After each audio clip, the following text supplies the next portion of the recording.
Are you struggling with back pain and stiffness from ankylosing spondylitis? If so, the right medications can make a huge difference in controlling your symptoms and protecting your joints long term. But with so many options out there, how do you know which one is right for you? Let's break it down.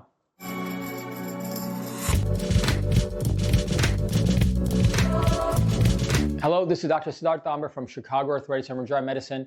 I specialize in non-surgical treatments for musculoskeletal conditions, rheumatology, regenerative medicine, and metabolic health. My goal is to help you live pain-free and optimize your health with cutting-edge treatments. Today, we're talking about ankylosing spondylitis, or AS, specifically the medication that can help you manage this condition. If you or a loved one has AS, stick around to learn how these treatments work, their benefits, and what you need to watch out for. Ankylosing spondylitis is a type of inflammatory arthritis that primarily affects the spine. It causes chronic pain, stiffness, and in some cases, fusion of the vertebra, making movement difficult. Why is it important to treat AS early? Without treatment, AS can lead to permanent joint damage and disability. Medications can reduce inflammation, relieve pain, and slow down progression. The right treatment can help you stay active, mobile, and improve your quality of life. So let's go over the main types of medications used to treat ankylosing spondylitis. The first-line treatment for ankylosing spondylitis has traditionally been NSAIDs, or non-steroidal anti-inflammatory medications. These are the first-line treatments for decades. They include medications like ibuprofen, Advil, Motrin, naproxen, Aleve, naproxen, and indomethacin. How do they work? They reduce inflammation and pain. They can help to improve your flexibility and mobility. The pros are that they're easily accessible and affordable. They're effective for mild to moderate symptoms as well. The cons, or the drawbacks, are that their long-term use can cause stomach ulcers, liver, and kidney issues. They may not be enough for severe inflammation. And if NSAIDs alone don't control the disease, we move on to the next level of treatment. If NSAIDs aren't enough, the current standard of care is to move on to biologic medications as the next step. These are designed to block specific parts of the immune system that drive inflammation, and they do a dramatically better job of controlling inflammation in the spine than any other treatments that we have available. TNF inhibitors, or tumor necrosis factor inhibitors, these are the most commonly used biologic medications for AS. Examples include Humira, Enbrel, Remicade, Cimzia, and Simponi. How do they work? They block TNF-alpha, a protein that triggers inflammation in AS. This dramatically reduces pain, stiffness, and prevents disease progression. The pros are that they are highly effective for reducing inflammation. They're the gold standard of treatment for AS, and they help to prevent long-term joint damage. The cons are that they can increase the risk of infections. They do require regular injection or IV infusions over time and long term.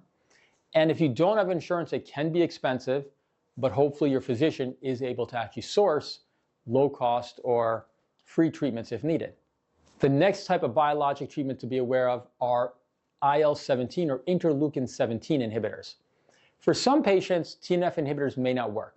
That's where IL-17 inhibitors come in. These include treatments such as Cosentyx and Taltz. How do they work? They block IL-17, another key protein involved in AS inflammation. The pros are that they work well in patients who don't respond well to TNF inhibitors. The cons are they can also increase risk of infections, and again, they are expensive as well. If biologic medications are not an option, or if the disease remains uncontrolled, we can consider additional treatment options. Other treatment options include DMARDs and JAK inhibitors. DMARDs, or disease-modifying anti-rheumatic drugs. Common ones include sulfasalazine and methotrexate. These are more effective for peripheral arthritis in your joints, in your arms and your legs. They're not quite as helpful for spinal ankylosing spondylitis, but it's an option. JAK inhibitors, or Janus kinase inhibitors, are newer oral medications like Xeljanz and Rinvoq. They work by blocking signals that cause inflammation. These options may be used if biologics do not work or are not tolerated. Potential issues with DMARDs and JAK inhibitors include infection risk as well as you need to keep an eye on your liver and cell count abnormalities. Some common questions that I hear about AS medications include the following. Question 1 is, how long does it take for AS medications to work? If you're taking something mild like an NSAID, an over-the-counter NSAID, they can work within hours to days. Biologics, on the other hand, may take weeks to months to show full effects. Question 2 is, are there natural treatments that help alongside medication? Absolutely, you should be doing exercise and stretching to keep your spine flexible. An anti-inflammatory diet, rich in omega-3s and low in processed foods, can also help. Supplements like turmeric, fish oil, and vitamin D may provide additional benefits as well. Next question is, what if I don't actually treat my AS? Is that a problem? The thing is, untreated AS can lead to progressive disease and progressive damage, leading to spinal fusion, making it much harder to move, leading to higher rates of disability, as well as inability to do the activities you actually want to do in life. The newer treatments prevent that from happening. In addition, uncontrolled inflammation AS can also increase the risk of heart disease and other complications. The key, as always, in rheumatology is early diagnosis and early and consistent treatment. Some key takeaways here: NSAIDs are the first-line treatment for AS. Biologic treatments like TNF blockers and IL-17 inhibitors are the most effective for severe cases, and other options like DMARDs and JAK inhibitors may be used if needed as well. Combining medication with lifestyle changes gives the best long-term results.